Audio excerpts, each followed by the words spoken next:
अस्सलाम वालेकुम जनाब दोस्तों तो भरावो सलाम थी गया। सैफुल्ला भाई से साढ़े दाजल तो माशाल्लाह साढ़े को पहले काफ़ी सारे मशीन गिन चुके हैं। तो ही दफ़ा इन्हों को शौक छड़े सही फुल आटोमैटिक मशीन गिनने का। तो पहले मैनुअल गिनते हैं तो मैनुअल तो कुछ परेशान भी हैं अंडे छंडे हिलावन तो बाकी कोई चीज़ा भी हैं ह्यूमिडिटी वगैरह मेनटेन करना। तो ही लिहाजा उन्होंने फैसला किया कि यार आटोमैटिक मशीन गिनूँ तो जरा ना खर्चा करूँ सारी जान छोड़ने तक। तो सैफुल्ला भाई ये तारी मशीन जनाब रेडी है भाई ताकि मैं इनका मुकम्मल तरीका समझा रहा सारा A to Z हर शय।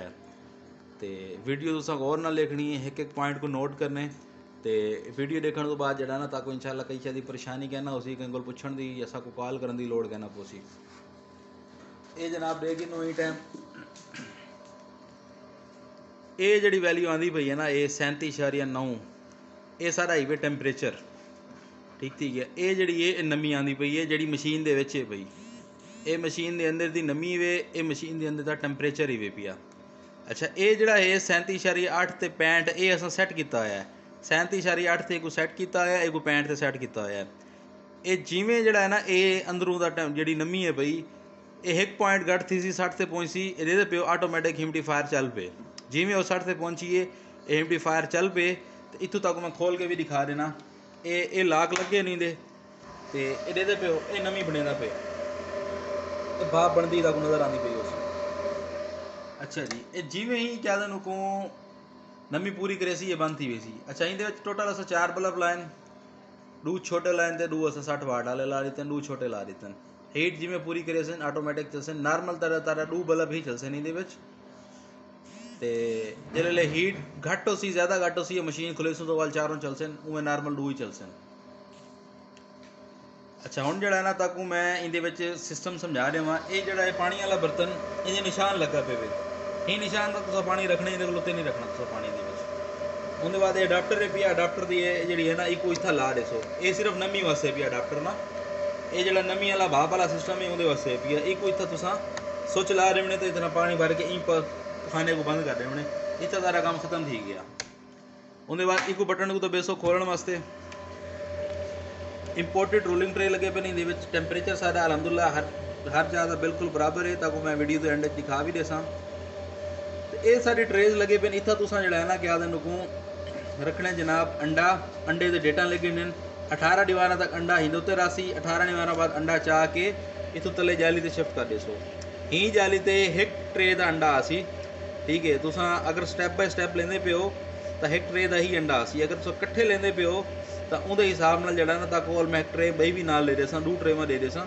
लेकिन ये ट्रे को तुसा पेन तो कट के ना ये पेन लगी पई है ये तुसा कट गिननी है ये ठीक है। इतना तुसा दूजी ट्रे रख देसो ये ट्रे कट के अंडा इधर शिफ्ट करके ये ट्रे को कट के सो इतना तुसा जाली ट्रे भी नाल रख देसो 150 अगर अंडा कट्ठा लाना। अच्छा ये देखी ना टाइम जड़ा है जनाबे वाली चारों बल्ब इन्हें चलते पेन टेम्परेचर घट थे नमी घट थी ये मशीन अलार्म शुरू कर देते फुल ऑटोमेटिक मशीन है ज़रा को मसला थी सी 19-20 को फ़र्क पसी मशीन अलार्म बजा रही सी भाई कोई मसला है मेरे को आके चेक करो चेक करे सो तो ताको पता लग भी सी कि ये जी वैल्यू है ये कितना फ़र्क आता पे ये होनी चाहिए इतना ये होनी चाहिए इतना जिमें बराबर थी वैसी अलार्म ऑटोमैटिक बंद थी वैसी।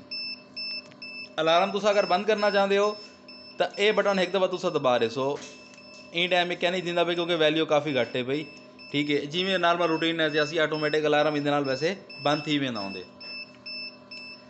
नमी की मिकदार अस 65 रखी है तुस आखिरी दीवारें अगर वधावना चाहते हो तो 70 कर सकते हो उनका तरीका भी तक मैं वीडियो दसा देना।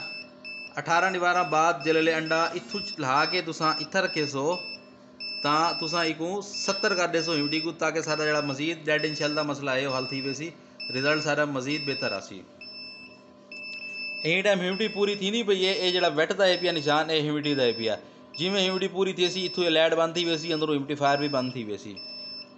अलार्म लेना पे मशीन जिमें ही क्या दिन टैंपरेचर सारा सेफ रेंज ची अलार्म ऑटोमैटिक बंद थी वैसी हर चीज़ की सैटिंग थी पई है तुसा कोशिश ये करनी है कि बटना को नहीं छेड़ना अगर छेड़न की नौबत आँदी भी है तो ताकू मैं दसा रहा तरीका ये देखो हूँ ये बंद थी कि अलार्म ये चल पे क्योंकि हम थोड़ा जा वो सेफ रेंज है जाके 36 तक पहुँच गए समझो एक आधा पॉइंट घटे पिया।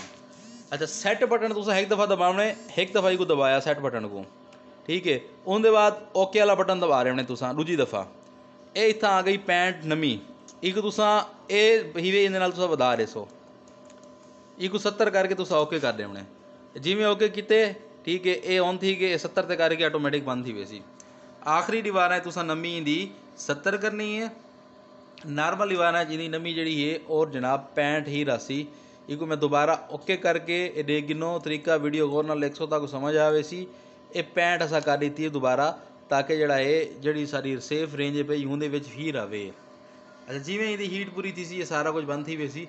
फुल ऑटोमेटिक मशीन है पई, हर घंटे बाद इन्हें एग्जॉस्ट ने ऑटोमेटिक काम भी करने। ये ओवर हीट एग्जॉस्ट लगा पे सारा बलोर जड़ा है पिया, हीट अगर वध पे सी तो ऑटोमेटिक ये कट गई सी, को बराबर कर रही सी। टोटल एलुमीनियम इंसुलेशन लगी पई है मशीन सारी, ये देख गिनो, ताकि पानी शानी को थोड़ी बहुत जी नमी शमी बनती है सारी बॉडी कहना खुल सी। ई टाइम देखो ह्यूमिडिफायर चलता पे और बेहतरीन भाप भी बनेगा पे, तुम अपने करीब ही करके देख सकते हो। ये देख गिनो, ये भाप बनेगा पे ई टाइम।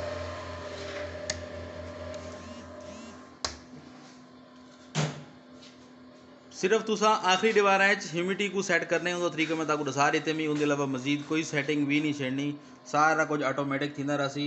अंडे के निशान भी ला देने, डेट ही ला देनी, कट्ठे लाने कट्ठे ला सकते हो, स्टैप बाय स्टैप लाने तो स्टैप बाय स्टैप ला सकते हो। कल को तुसा वधाना चाहते हो, एक ट्रे बई लाना चाहते हो तो उनका कनैक्शन ही मैं दे दिते मैं, ट्रे बई मंगवा गए तो साढ़े को ताकू सब भिजवा रहे सूँ, गड्डी ते रखवा रहे सूँ, तो इतना तुसा पिन ला रहे होनी तारे 240 अंडे वाली मशीन बन गई सी। ही टाइम 150 अंडा इंदे जासी। तो हुण मैं पैक करेंदा पिया कार्गो वास्ते। तो मीटर जड़े ने मैं टेस्टिंग वास्ते रखे मी, मतलब तुस आगो मीटर नाल भेजे सूँ, मीटर तक उस कहना दे सूँ, क्योंकि सारा कुछ लगा पे। तो मजीद जड़ा ना इंशाल्लाह चलाओ इकू, इंदे रिजल्ट दे मजे चाओ, तो वल वीडियो बना के साकू डिवाए को स्टेटस जड़ा ना सेंड कराए रिव्यूज़ अपने। माशाल्लाह इंशाल्लाह मशीन जड़ी है ना तारी बहुत ज़्यादा कामयाब है सी, बस सिर्फ बिजली का मसला ताकू उत्था परेशानी ना हो कहीं किस्म की। वीडियो देखने का सर बहुत शुक्रिया सैफुल्ला भाई, अल्लाह ताला को खुश रखे तो कामयाब रखे, बड़ी मेहरबानी सर, अल्लाह हाफिज़।